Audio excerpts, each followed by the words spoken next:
안녕하세요. 12주차 강의를 시작하도록 하겠습니다. 여러분 한 주간도 다 잘 보내셨나요? 네. 이제 우리 수업이 얼마 남지 않아서, 이번 주차까지 치과 병원에서 발생할 수 있는, 의료 사고에 관한 그런 판례 판결문을 한번 보도록 하겠고요. 다음 주와 다다음 주는 우리 법과 생활 과목이기 때문에 우리가 생활 속에 좀 필요한 법률, 여러분들이 법률 상식으로 알아야지, 좀 알면 도움이 되는 그런 사항들을 우리 공부해 보려고 합니다. 그래서 뭐 임대차 계약이라든지 뭐 근로계약 관련된 뭐 이런 기본적인 사항들을 여러분이 반드시 알아야지 뭐 불이익을 당하지 않는 그런 수업을 하겠고요.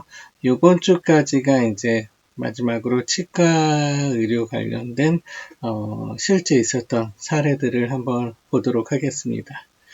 여러분 뭐 수업이 좀 많이 도움이 되셨나 모르겠어요. 네.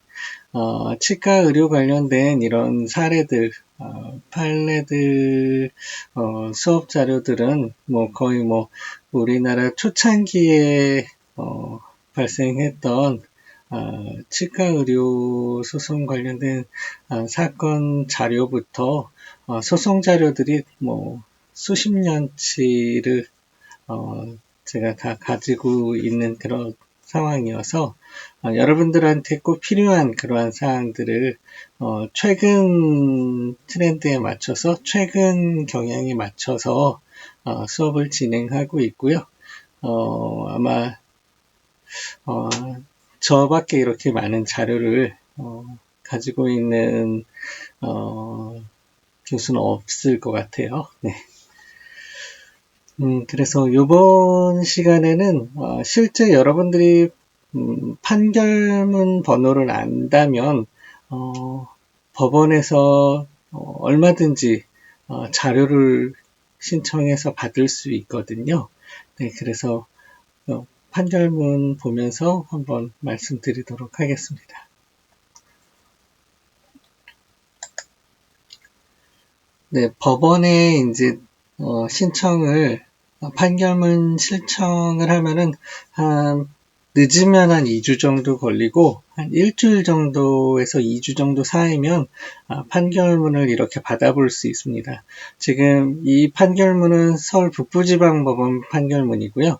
여러분이 2009 가합 9410이라는 이 판결문 사건 번호를 번호는 아셔야 돼요. 그래서 여러분들이 뭐 관련된 판결문 기사를 확인하신다면은 기사 이제 쓰는 기자분이 그 해당 사건 번호를 또 적거든요. 뭐 간혹가다 안 적으시는 기자분들도 있으시긴 한데 기사 쓰실 때 거의 판결문 번호도 같이 쓰거든요. 그래서 2009 가합 9410 이 판결문 번호를 아시면 북부지방법원 사이트랑 각 지방법원은 지방법원마다 홈페이지가 따로 있어요. 그래서 서울 북부지방 치시면 서울 북부지방법원 사이트로 들어가시면 되고 거기서 이제 판결문 신청 이런欄이 있거든요. 그래서 거기에 여러분은 뭐 사건 관계인이 아니기 때문에 제3자 뭐 이런 식으로 해서 뭐 의료 학습용으로 신청한다 이렇게 하시면 되고요.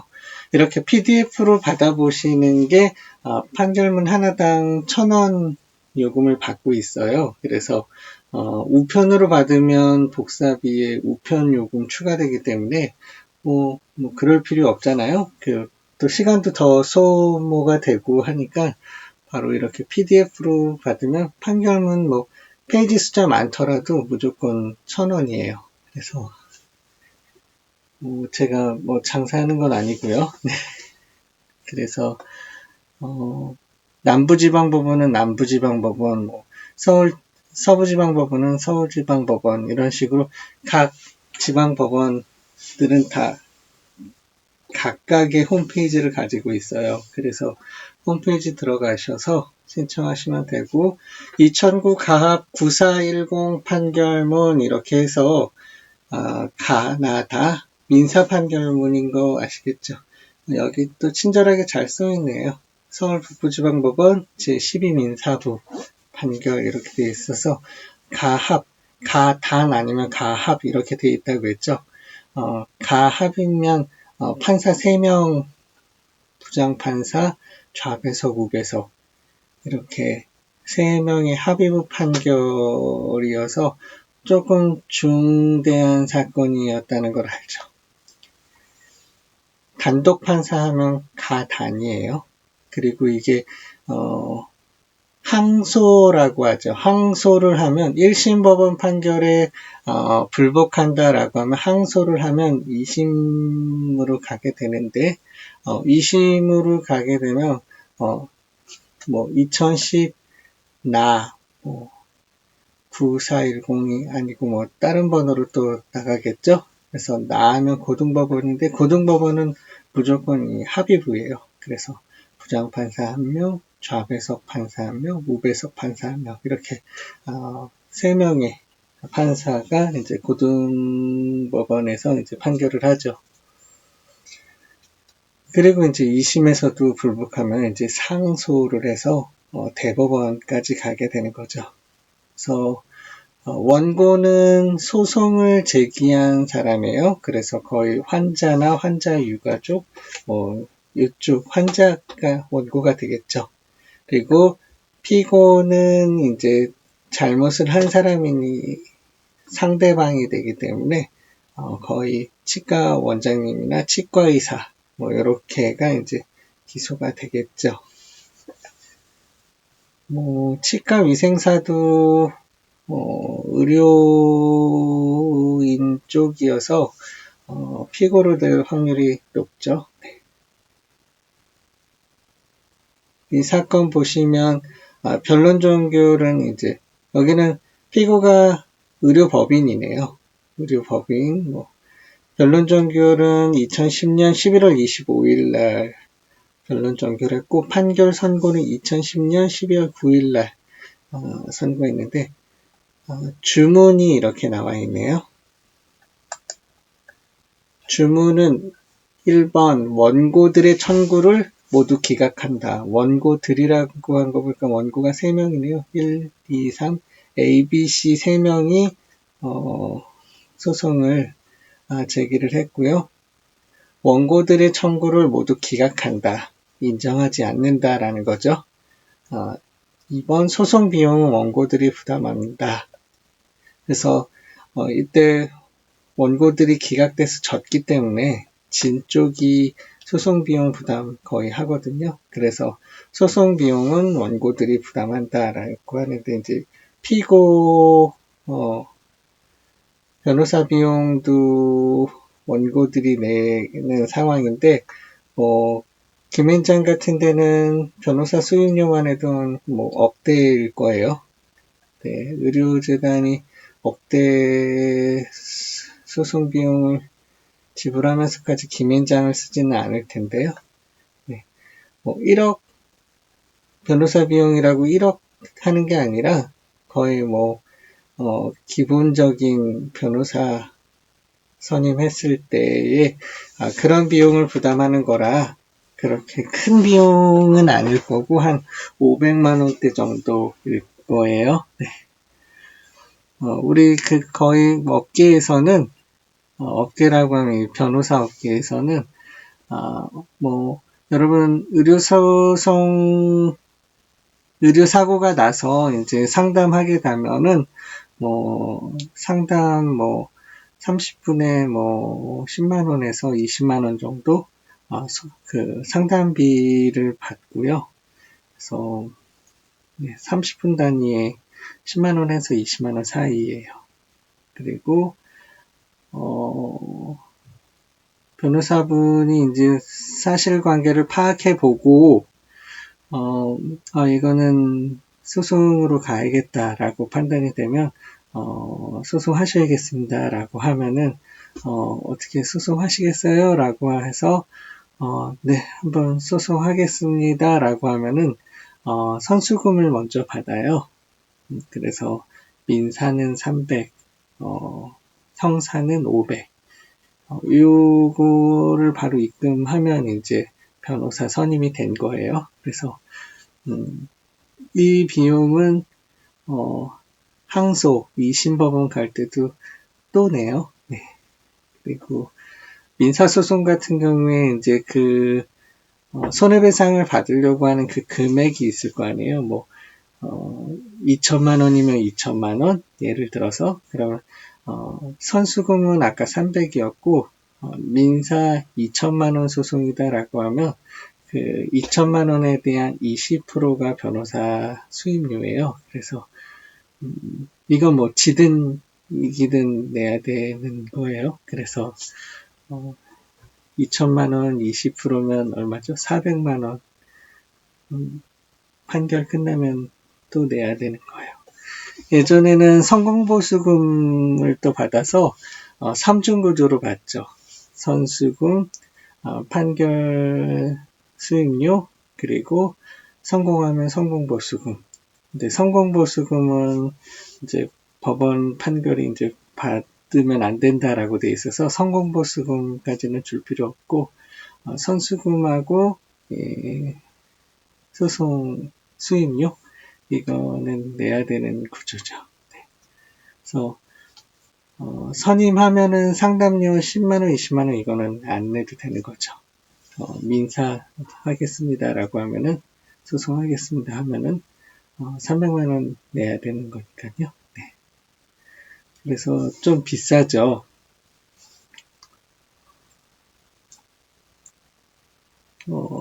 지금 추세가 변하지 않고 선임료, 수임료 이런 구조로 가요.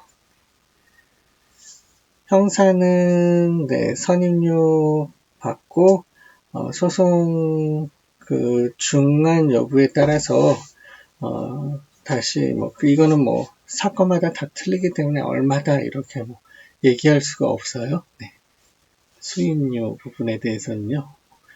민사는 전체 굿즈에서 20%가 변호사 수임료가 되는 건데 형사는 진짜 너무 많은 형사사건들 죄명들이 있기 때문에 일괄적으로 말할 수는 없고 선임료는 거의 500만 원이에요. 네. 이런 김앤장이나 태평양 이런 대형 로펌 아니고서는 네. 김앤장 태평양 말고도 많은 또 큰 로펌들이 많이 있어요. 네. 그런데 말고 개인 변호사들 기준으로 말씀드린 거예요. 네.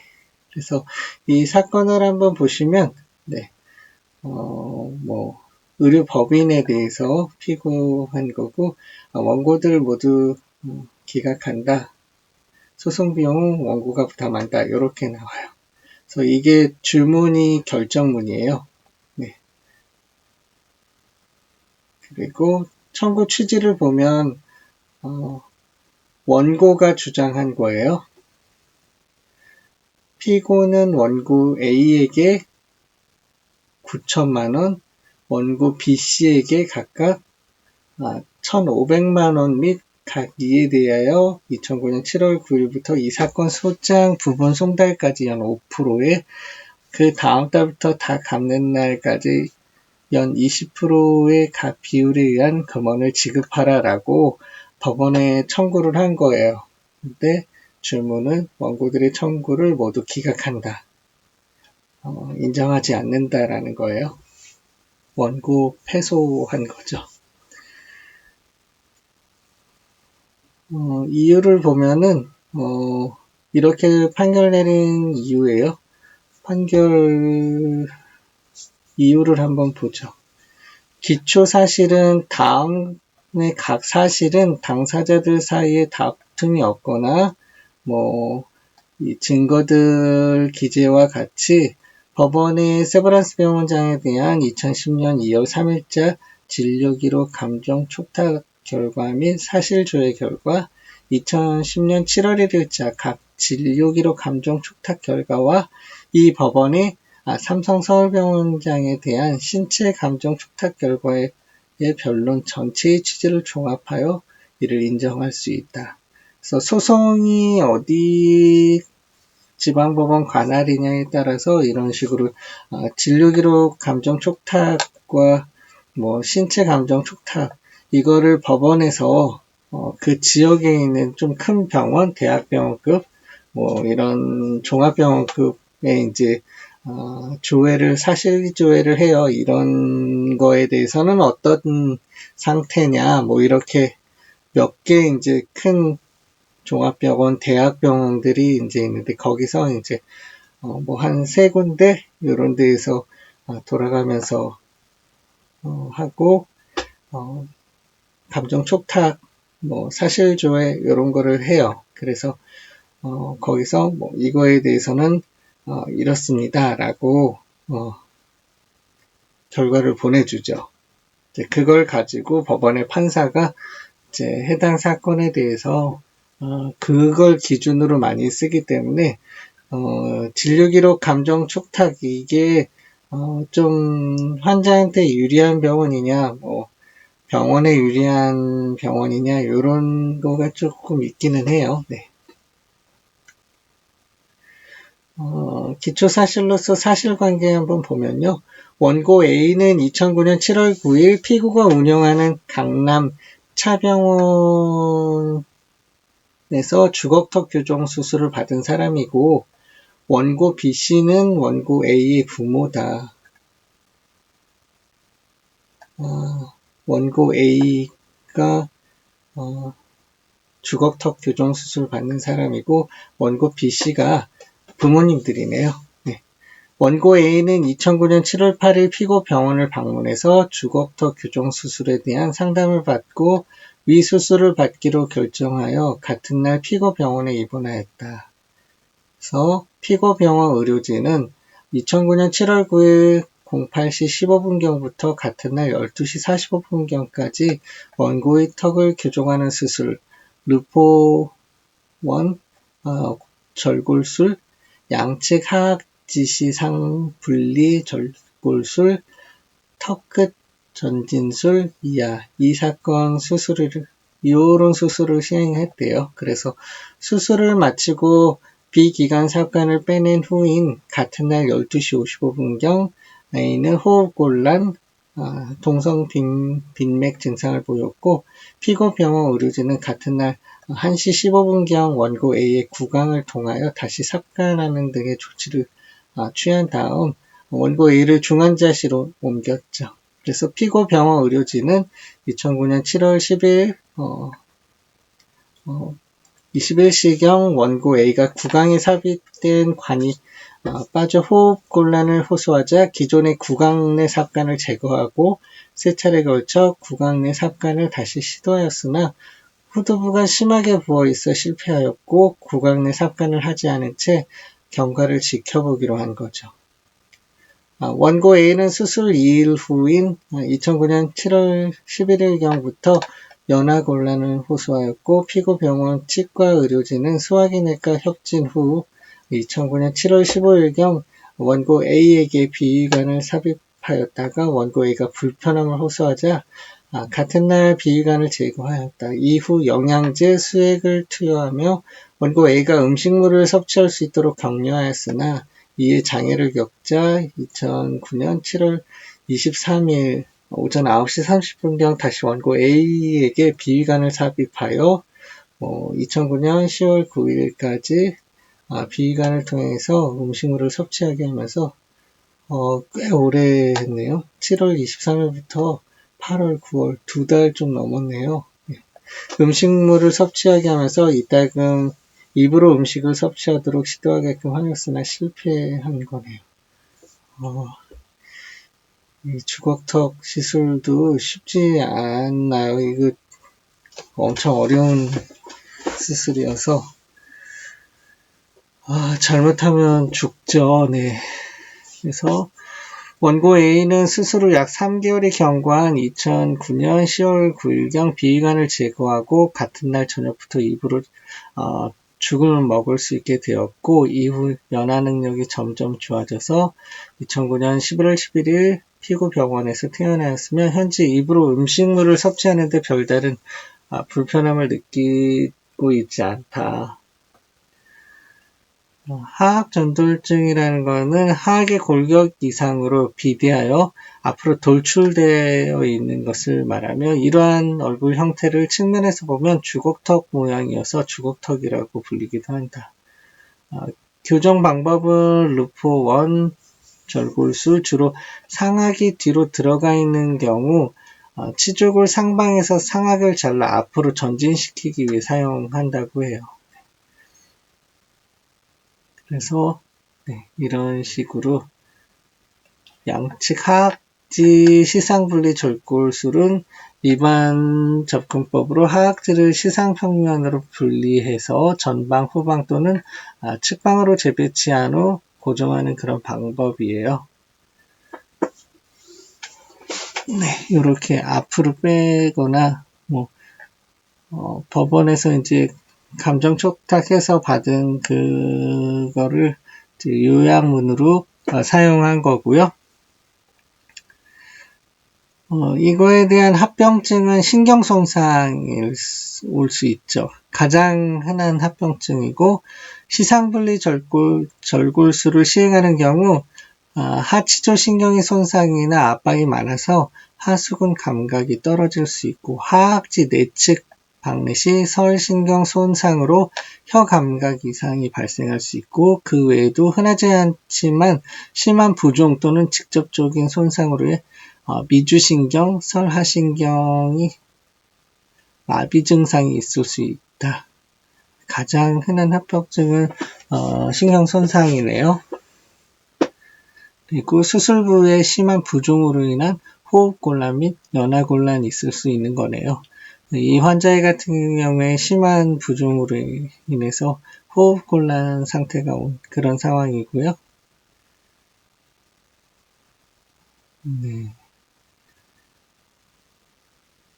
원고들의 주장을 보면 하악 전돌증 교정 수술을 시행하는 의사로서 골을 분할할 때에는 과도하게 벌려서 신경이 늘어나거나 끊어지지 않도록 하고 분할된 골편을 새로운 위치로 움직일 때 무리한 힘을 주지 않아야 하며 이동 후 고정할 때에는 심하게 압축되지 않도록 해야 하고 수술 중 과도한 또는 지속적인 출혈이 되지 않도록 하여 원고 A의 신경이나 근육을 손상하지 않도록 할 주의 의무가 있는데 이런 주의 의무를 다하지 못했다. 이래서 상해가 발생해서 업무상 과실치상 이거는 형사로 간 건 아니어서 형사로 가려고 하면 그렇게 했겠죠. 주의 의무 위반을 주장하면서 근데 민사 손해배상 청구만 한 거예요.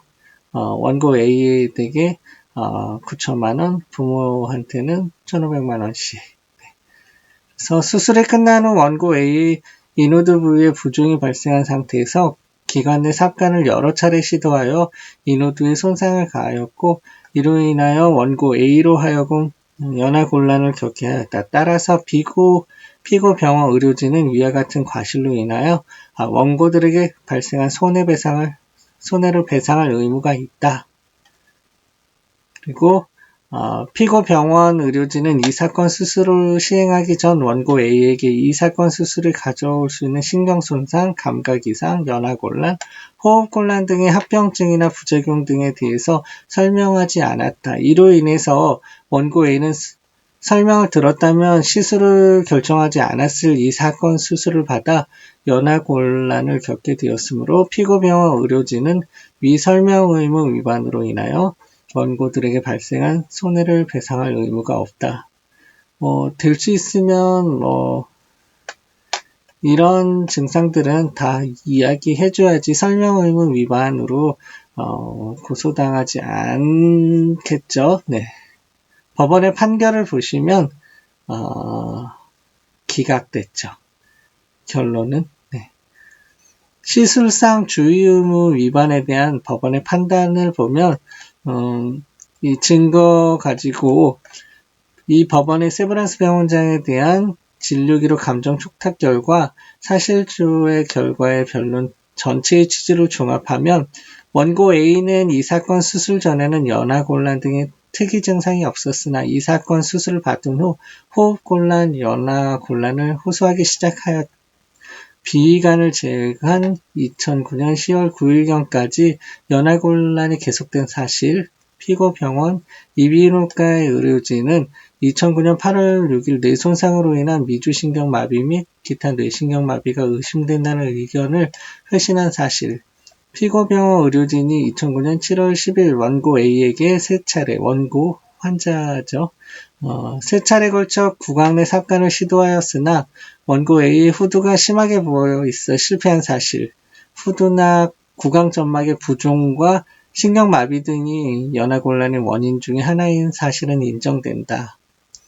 그러나 이 법원의 세브란스 병원장에 대한 2010년 2월 3일자 진료기록 감정 촉탁 결과 및 사실 조회 결과와 2010년 7월 1일자 각 진료기록 감정 촉탁 결과 및 이 법원의 삼성 서울병원장에 대한 신체 감정 촉탁 결과의 결론 전체의 취지를 종합하여 알 수 있는 다음의 각 사정, 즉 첫 번째로 뇌연화 중추의 신경장애로 윤상인두근의 이완이 부족하여 발생한 연하곤란의 경우 윤상인두근 절개수술을 시행하지 않은 한 자연적으로 호전되지 않는다고 알려져 있는데 원고 A는 위와 같은 수술 치료를 받지 않고 연하곤란이 자연스럽게 호전된 점,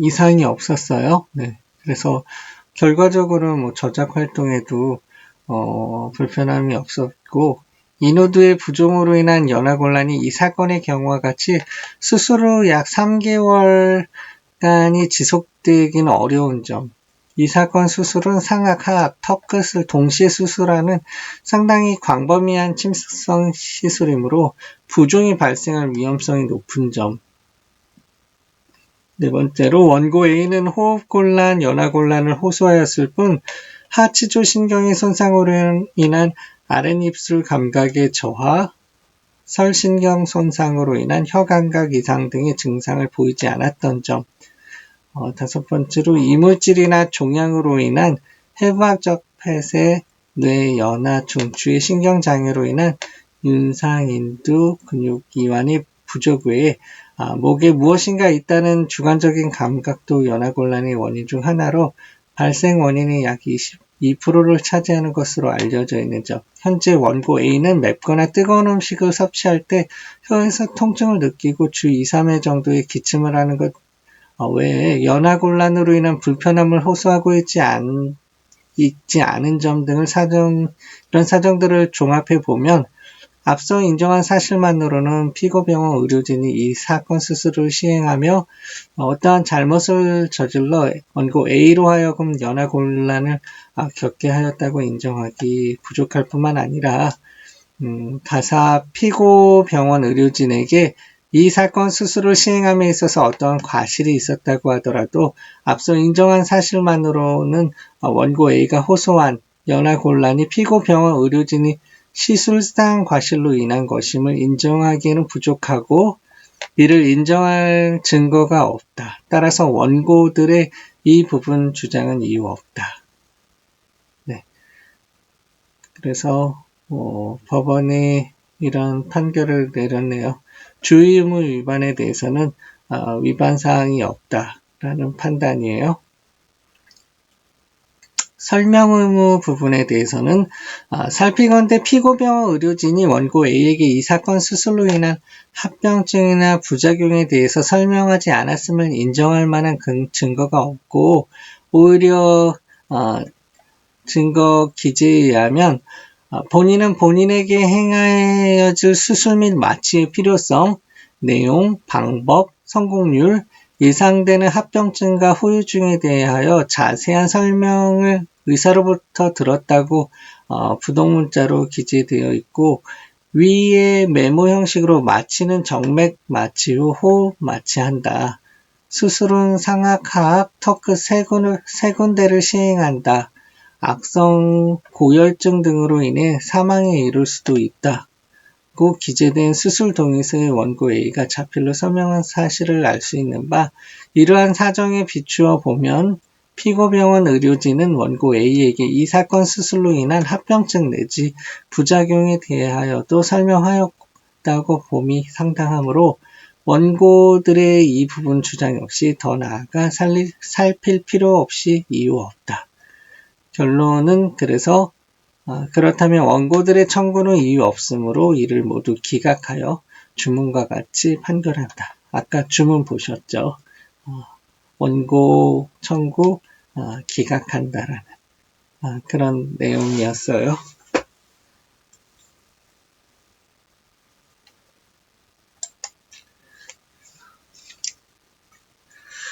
네, 여러분, 네, 판결문이 이제 처음 읽어보면 되게 어려운데요.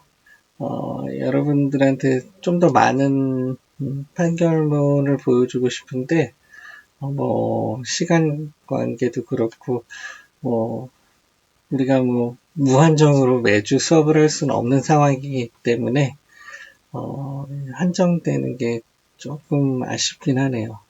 제가 가지고 있는 자료는 90년대 판결부터 90년대, 2000년대, 2010년도 판결까지 굉장히 많은 판결문들이 있어서 여러분들이 될 수 있으면